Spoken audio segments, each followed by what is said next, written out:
नमस्कार, मैं डॉक्टर अजीत कुमार तिवारी। एक बार फिर स्वागत है आप सभी लोगों का इस ऑनलाइन वीडियो लेक्चर सीरीज में, जिसमें हम लोग सेल के बारे में स्टडी कर रहे हैं। यह इस सीरीज का दूसरा वीडियो है। पहले वीडियो में हम लोग सेल के डेफिनेशन के बारे में, डिस्कवरी ऑफ सेल के बारे में और टाइप्स ऑफ सेल के बारे में पढ़े हैं।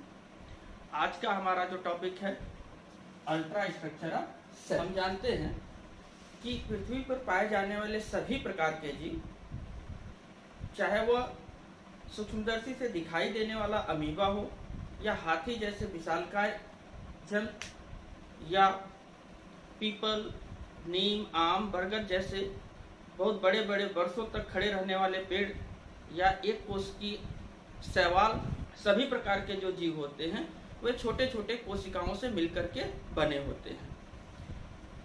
कोशिका अर्थात सेल शरीर की सबसे छोटी इकाई होती है। Cell is the smallest unit of life. संरचना के आधार पर अगर हम देखें तो संरचना के आधार पर कोशिकाएं दो प्रकार की होती हैं। पहले को हम लोग प्रोकैरियोटिक सेल के नाम से और दूसरे को यूकैरियोटिक सेल के नाम से जानते हैं।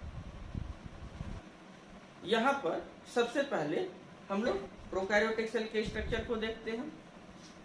तो कोशिकाएं, चाहे वो प्रोकैरियोटिक कोशिका हो चाहे यूकैरियोटिक कोशिका हो, सभी प्रकार की कोशिकाओं के पास तीन चीजें मुख्य रूप से पाई जाती हैं। वे तीन चीजें जो होती हैं वह होता है, पहला प्लाज्मा मेम्ब्रेन,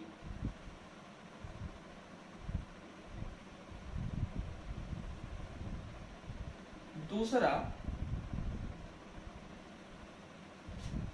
साइटोप्लाज्म और तीसरा जेनेटिक मटेरियल।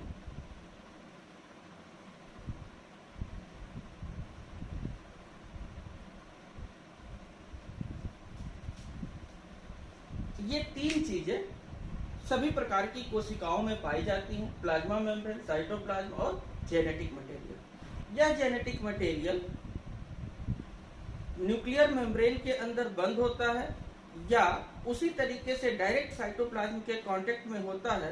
इसके आधार पर ही हम कोशिकाओं को दो प्रकार में विभाजित करते हैं। पहले प्रकार को हम लोग प्रोकैरियोटिक सेल कहते हैं। प्रोकैरियोटिक सेल की स्ट्रक्चर की अगर हम बात करें तो प्रोकैरियोटिक सेल यूकैरियोटिक सेल की तुलना में स्ट्रक्चर में सबसे साधारण होते हैं, सिंपल इन स्ट्रक्चर होते हैं। इनके पास वास्तविक न्यूक्लियस अनुपस्थित होता है, अर्थात ट्रू न्यूक्लियस एब्सेंट होता है।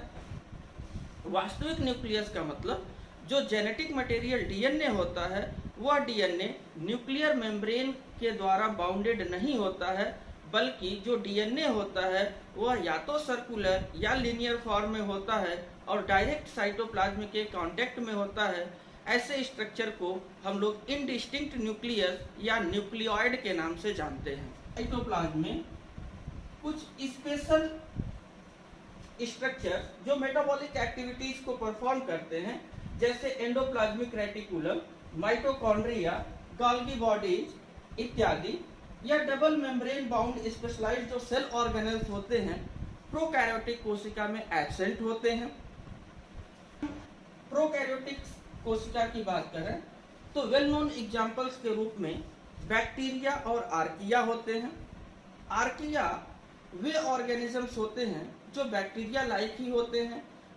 बैक्टीरिया और आर्किया दोनों का शरीर एक कोशिका का ही बना होता है, एक कोशिकीय होते हैं। आर्किया के पास कुछ जीनोम्स पाए जाते हैं जो मेटाबॉलिक पाथवे को शो करते हैं एज लाइक यूकैरियोट्स, इसीलिए उनको बैक्टीरिया से अलग रखते हैं जो यूकैरियोट्स के क्लोजली रिलेटेड होते हैं। अगर हम एक बैक्टीरियल सेल के स्ट्रक्चर की बात करें तो एक बैक्टीरिया का सेल जो होता है वह इस तरह से हमें दिखाई देता है। इसमें कुछ स्ट्रक्चर ऐसे दिखते हैं, जैसे सबसे बाहर की ओर एक सेल वॉल पाया जाता है।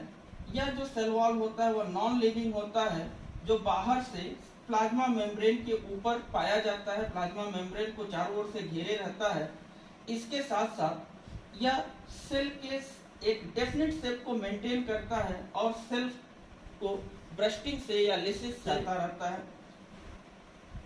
सेल वॉल के ठीक ऊपर एक पॉलीसेकेराइड का लेयर पाया जाता है जिसे कैप्सूल लेयर कहते हैं, जो कि सेल को डेसिकेशन से या उसके वाष्पीकरण से उसको बचाता है।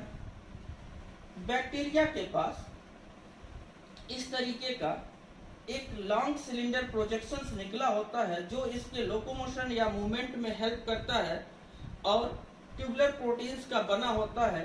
ऐसे प्रोजेक्शंस को हम लोग फ्लैजेला कहते हैं। के सरफेस पे चारों तरफ कुछ हेयर्स लाइक प्रोजेक्शंस, ये जो रेड कलर का दिखाई दे रहा है, हेयर्स लाइक प्रोजेक्शंस निकले होते हैं।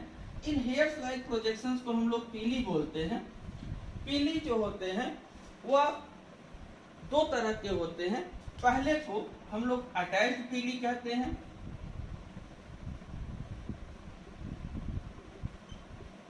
जो इस बैक्टीरियल सेल को किसी दूसरे सेल के सरफेस से अटैचमेंट में हेल्प करते हैं, तथा दूसरे टाइप के पीली को हम लोग सेक्स पीली कहते हैं, जो बैक्टीरिया के कंजुगेशन में हेल्प करते हैं। इस सेल वॉल के ठीक नीचे लाइपोप्रोटीन का बना हुआ सेमी परमिएबल सेलेक्टिव बैरियर पाया जाता है, जो सेल को चारों ओर से घेरे रहता है, जिसे हम प्लाज्मा मेम्ब्रेन या उसी को प्लाज्मा लेमा या सेल मेम्ब्रेन के नाम से जानते हैं। इस सेल मेम्ब्रेन के ठीक नीचे अंदर की ओर जो भी इंटरनल फ्लूइड पार्ट होता है, इस इंटरनल फ्लूइड पार्ट को हम लोग साइटोप्लाज्म कहते हैं। साइटोप्लाज्म के अंदर डीएनए सर्कुलर या लीनियर फॉर्म में पाया जाता है, जो सीधे साइटोप्लाज्म के कांटेक्ट में होता है, या जो जेनेटिक मटेरियल होता है वह न्यूक्लियर मेम्ब्रेन के द्वारा बाउंड नहीं होता है, इसलिए इस स्ट्रक्चर को हम न्यूक्लियॉइड कहते हैं। न्यूक्लियॉइड वह साइटोप्लाज्म में वह स्थान होता है जहां पर सभी प्रकार के डीएनए स्थित होते हैं, और ऐसे डीएनए, ऐसे जेनेटिक मटेरियल को हम लोग जीनोफोर के नाम से जानते हैं। इस जीनोफोर के अलावा साइटोप्लाज्म में एक और ऑटोनॉमस सर्कुलर डीएनए की बॉडी होती है, जिसे हम प्लाज्मिड कहते हैं। यह प्लाज्मिड बैक्टीरिया के ट्रांसवर्स इनहेरिटेंस में हेल्प करता है, और इसके साइटोप्लाज्म में बहुत सारे छोटे छोटे वेसाइकल्स पाए जाते हैं। ये जो वेसाइकल्स होते हैं वह स्टोरेज का काम करते हैं। इसके अलावा कुछ ऑर्गेनेल्स भी पाए जाते हैं, जैसे राइबोसोम्स।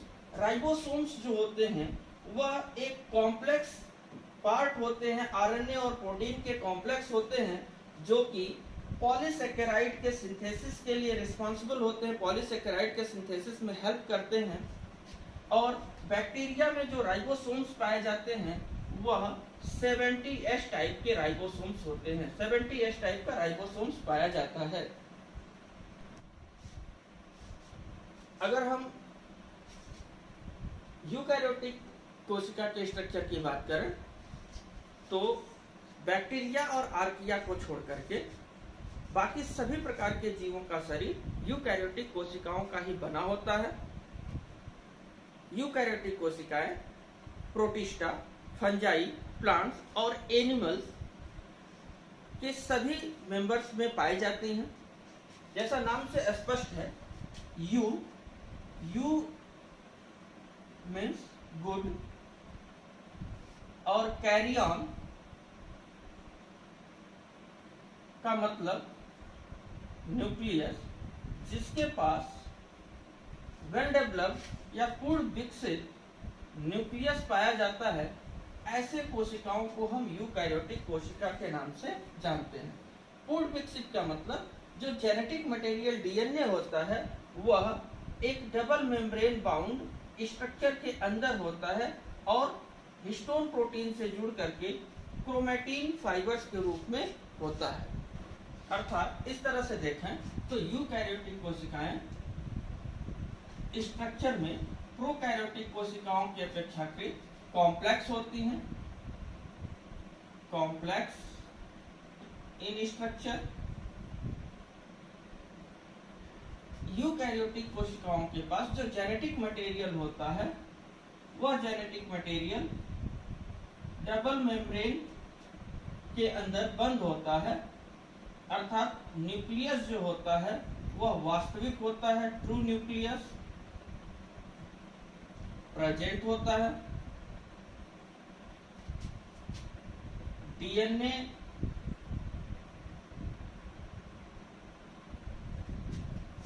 न्यूक्लियर मेम्ब्रेन के अंदर बंद होता है, DNA enclosed bye nuclear membrane.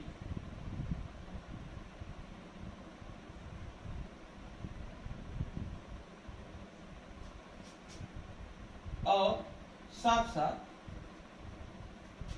बहुत प्रकार के मेटाबॉलिक एक्टिविटीज करने वाले सेल ऑर्गेनेल्स जो साइटोप्लाज्म में स्थित होते हैं, जैसे mitochondria, Golgi complex, endoplasmic reticulum इत्यादि, ये उपस्थित होते हैं। Double membrane bound structure like endoplasmic reticulum, mitochondria,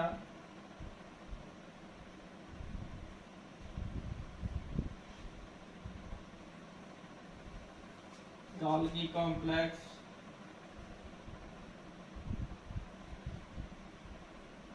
etc. Are present. ये सभी प्रकार के कोशिकांग होते हैं जो डबल मेम्ब्रेन के द्वारा घिरे होते हैं, जैसे endoplasmic reticulum, mitochondria, Golgi complex इत्यादि सब के सब उपस्थित होते हैं। एक यूकैरियोटिक सेल के इस अल्ट्रा स्ट्रक्चर की बात करें तो प्रत्येक सेल 3 भागों से मिलकर के बना होता है। पहले को प्लाज्मा लेमा के नाम से जानते हैं, या इसी को प्लाज्मा मेम्ब्रेन की भी कहते हैं, इसी को सेल मेम्ब्रेन के भी नाम से जानते हैं। दूसरे को साइटोप्लाज्म,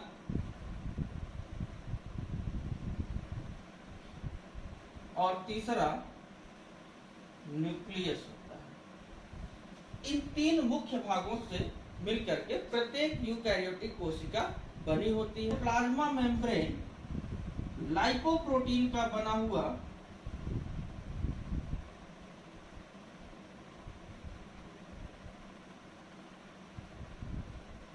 एक सेमी परमिएबल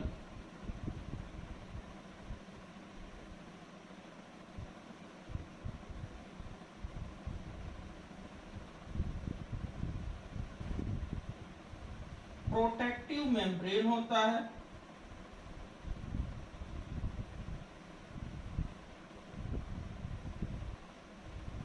जो कोशिका को सबसे बाहर से घेरे रहता है। प्लाज्मा लेमा के अंदर ये जो इंटरनल फ्लूइड पार्ट होता है, इस इंटरनल फ्लूइड पार्ट को साइटोप्लाज्म कहते हैं। Internal fluid part is known as cytoplasm. इस साइटोप्लाज्म को हम 2 भागों में बांट सकते हैं। पहले को साइटोसॉल कहते हैं, साइटोसॉल। इसी को साइटोप्लाज्मिक मैट्रिक्स भी कहते हैं। इसी को ग्राउंड प्लाज्म के भी नाम से जाना जाता है।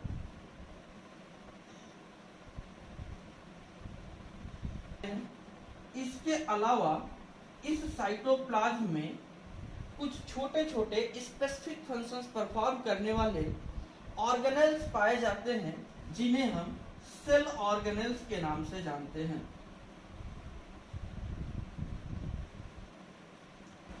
1970 के बाद हाई रिजोल्यूशन वाले माइक्रोस्कोप का इन्वेंशन हुआ और कोशिकाओं को ऑब्जर्व किया गया, तो जो साइटोसॉल थे वह भी देखे गए कि बहुत सारे पतले पतले फाइबर लाइक और ट्यूबुल्स लाइक स्ट्रक्चर से मिलकर के बने होते हैं और यह एक नेटवर्क के समान होते हैं, जुड़े होते हैं। इस नेटवर्क को साइटोस्केलेटन के नाम से जाना जाता है। यह जो साइटोस्केलेटन होते थे वह एक साइड से प्लाज्मा मेम्ब्रेन से जुड़े होते थे तथा दूसरे किनारे से किसी सेल ऑर्गेनेल्स से जुड़े होते थे, जिससे सेल की एक डेफिनेट शेप जो मेंटेन होती थी। इसके अलावा सेल ऑर्गेनेल्स अपने एक निश्चित जगह पे स्थित रहते थे, स्थित रहने में उसे हेल्प करते थे। Double membrane bound cell organelles के रूप में कई प्रकार के सेल्स पाए जाते हैं जो स्पेसिफिक फंक्शंस करते हैं। सबसे पहले अगर हम देखें तो बीचों बीच में एक बड़ा सा स्ट्रक्चर दिखाई देता है जो सभी सेल ऑर्गेनेल्स में सबसे बड़ा होता है और लगभग बीच में स्थित होता है। यह डबल मेम्ब्रेन बाउंड स्ट्रक्चर होता है जिसमें सभी जो hereditary material, genetic material DNA के रूप में होता है वह इसमें स्थित होता है, जो सेल के ग्रोथ और रिप्रोडक्शन को कंट्रोल करता है। इसे हम न्यूक्लियस के नाम से जानते हैं और न्यूक्लियस भी 3 भागों में बटा होता है, न्यूक्लियर मेम्ब्रेन, क्रोमैटिन और न्यूक्लियोलस के रूप में होता है। इस न्यूक्लियस के अलावा और भी इंपॉर्टेंट सेल ऑर्गेनल्स होते हैं जैसे माइटोकॉन्ड्रिया, जिन्हें हम पावर हाउस ऑफ सेल कहते हैं। कोशिका का पावर हाउस होता है जो कि एटीपी जैसे एनर्जी रिच सब्सटेंसेस का सिंथेसिस करता है, जो सभी प्रकार के बायोलॉजिकल एक्टिविटीज करने के लिए एनर्जी सोर्स के रूप में यूज किया जाता है। एंडोप्लाज्मिक रेटिकुलम, यह एंडोप्लाज्मिक रेटिकुलम ट्यूबुलर स्ट्रक्चर होता है, 2 फॉर्म में पाया जाता है। एक को हम लोग कहते हैं रफ एंडोप्लाज्मिक रेटिकुलम और दूसरे को कहते हैं smooth endoplasmic reticulum. Rough endoplasmic reticulum जिस पर कि राइबोसोम अटैच कंडीशन में उसके सरफेस पे पाए जाते हैं, इसे हम रफ एंडोप्लाज्मिक रेटिकुलम, और जिस पर राइबोसोम्स अटैच कंडीशन में नहीं पाए जाते हैं इन्हें स्मूथ एंडोप्लाज्मिक रेटिकुलम कहते हैं। एंडोप्लाज्मिक रेटिकुलम मेम्ब्रेन निर्माण में, मैन्युफैक्चर ऑफ मेम्ब्रेन,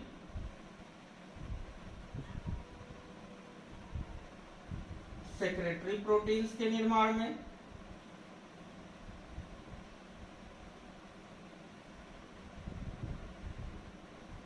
कार्बोहाइड्रेट्स,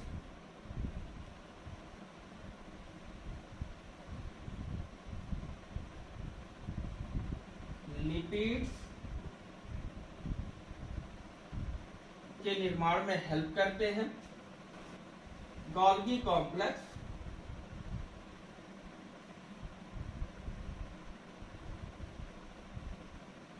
जिन्हें हम गोल्गी ऑपरेटस या गोल्गी बॉडीज के भी नाम से जानते हैं। यह कई प्रकार के ट्यूब्स और वेसाइकल से मिलकर के बने होते हैं। यह Golgi apparatus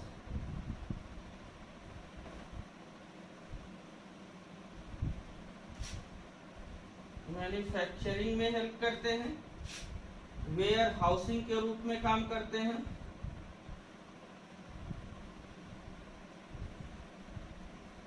and shipping of certain cellular products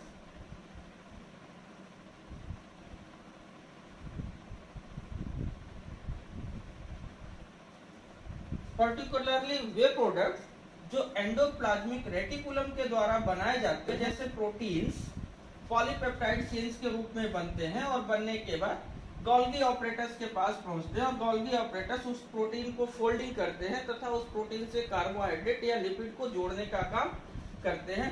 तो वेयर हाउसिंग और शिपिंग के तरीके से वर्क करते हैं Golgi apparatus. Peroxisomes lysosomes like structure होते हैं।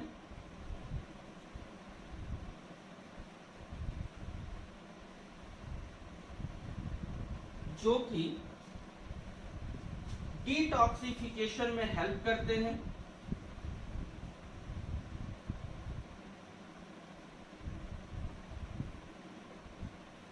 डिटॉक्सिफिकेशन में हेल्प करते हैं।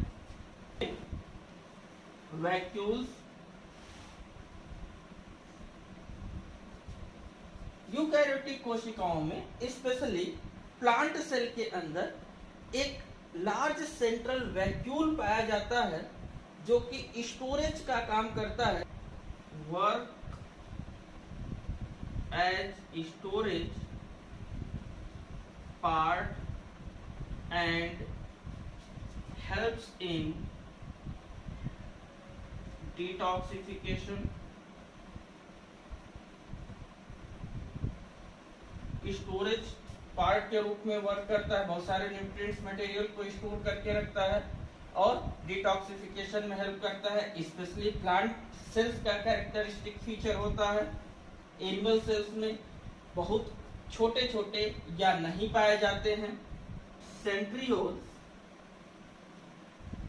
सेंट्रियोल्स एक सिलिंड्रिकल स्ट्रक्चर होता है जो कि केवल एनिमल सेल्स में पाया जाता है।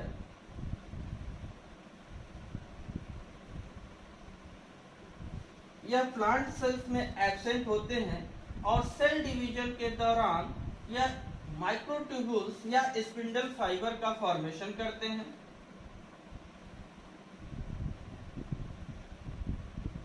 Formation of microtubules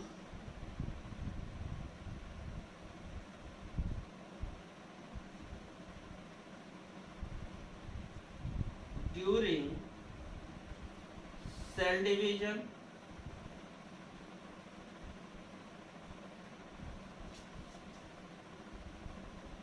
animal cells में एक और इंपॉर्टेंट सेल ऑर्गेनल्स पाया जाता है जिन्हें हम लाइसोसोम्स कहते हैं, जो एक मेम्ब्रेनस सैक होते हैं जिनके पास हाइड्रोलिटिक एंजाइम्स भरे होते हैं।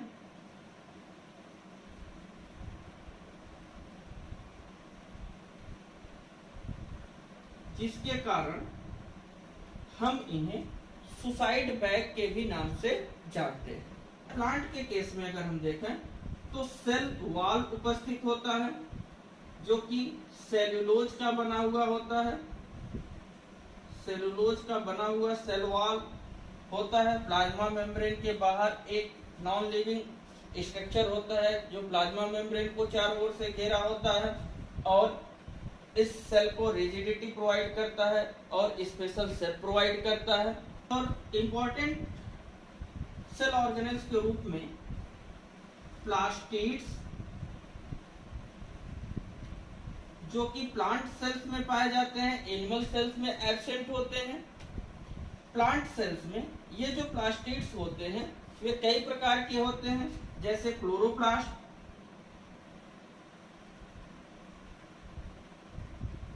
क्लोरोप्लास्ट एक डबल मेम्ब्रेन बाउंड स्ट्रक्चर होते हैं जो कि फोटोसिंथेसिस में हेल्प करते हैं। इस तरह से अगर हम एक यूकैरियोटिक सेल एनिमल सेल को लेकर के देखते हैं तो ये डेफिनेट स्ट्रक्चर्स हमको दिखाई देते हैं। प्रत्येक सेल मुख्यतः 3 भागों से मिलकर के बना होता है, जिसमें पहला प्लाज्मा लेमा, दूसरा साइटोप्लाज्म और तीसरा न्यूक्लियस होता है।